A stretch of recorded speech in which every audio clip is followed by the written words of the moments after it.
Full of anaka and happy Fiji Day to all of our Drua Vivale out there. We're so super excited because today of all days, we are opening our brand new home base here located at Lenga Lenga Industrial Park in Nadi.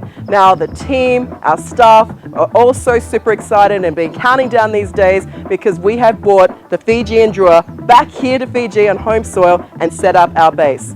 At the moment, we're just waiting for our chief guests and the rest of our guests to rock up, and once they do, we're going to open up our home base to the world. So come and join us. We hope you enjoy the video.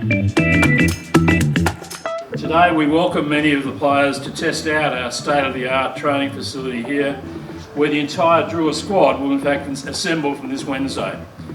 From that point on, they'll conduct their training, their strength and conditioning, their daily preparation for the 2023 season.